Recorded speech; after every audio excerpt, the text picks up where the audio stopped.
બધાય ઘોડાવાળા ભાઈઓને રામ રામ। આજનો વિડીયો રેવાલ 15 થી 17 જાતના ઘોડા રેવાલ હાલે, અલગ અલગ ઘોડીઓ અલગ અલગ એ વિશેની વાત કરવાની છે। જો આ ઘોડી છે એ આ રીતનો પગ ઉપાડે ને હાલે, અલગ અલગ મેં જ્યાં સુધી અને મને જ્યાં સુધી ખબર પડે ત્યાં સુધીની વાત કરા કે મેં 15 થી 17 જાતની રેવાલ માથે ઘોડીઓ શીખાડેલ છે, બેઠલ છે। જો આ કારી છે એ આ રીતની હાલે,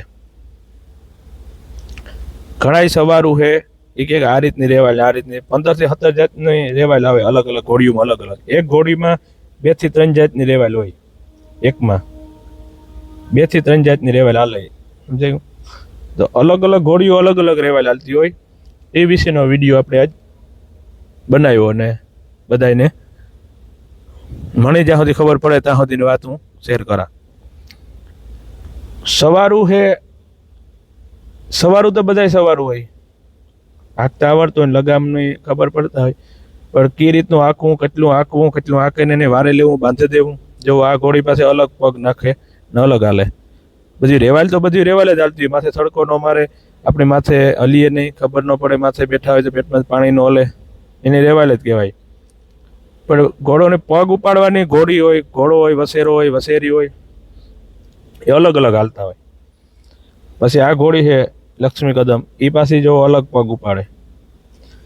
અને આપણે આમાં એવો વિડીયો મૂકેલ છે કે રેવાલ નો હાલતું હોય ને સવારું ક્યાંક એને રેવાલ કહેવાય, એ વિડીયો આપણે આગળ એમાં આવીએ। જો આ બધી રેવાલ હાલે, આ બધી રેવાલ હજી આપણે ચાલુ કરી હોય, જે કોઈની 7 દી થયા હોય, કોઈની 10 દી થયા હોય, કોઈની 12 દી થયા હોય, કોઈની 15 દી થયા હોય, ઘોડો હાંકવાની મજા ખરેખર ધ્યાન રાખે અને હાંકે।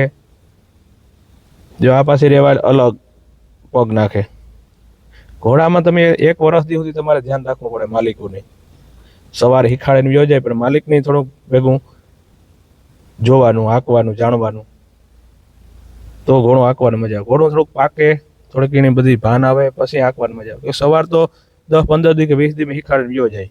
જો આના પાસે પગ ઉપાડવાની ટ્રીક અલગ છે, અલગ હાલે, આ એ પાછો પગ ઉપાડે। એટલે રેવાલમાં ઘણી જાતના પગ, ઘોડો કઈ રીતનું માંડે, કઈ રીતનું હાલે, એ જોવાનું હોય।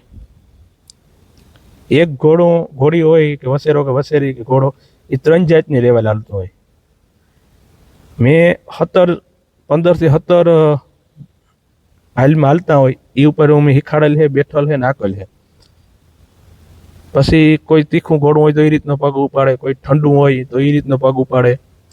જો પછી આ પાસે રેવાલ અલગ પગ ઉપાડે। અને આમાં આપણે એક એવો વિડીયો આગળ આવી છે, બધા સાંભળો, કે એ રેવાલ નો કહેવાય તો અમુક સવારોને રેવાલ કહે, ખરેખર જો આ રેવાલ કહેવાય।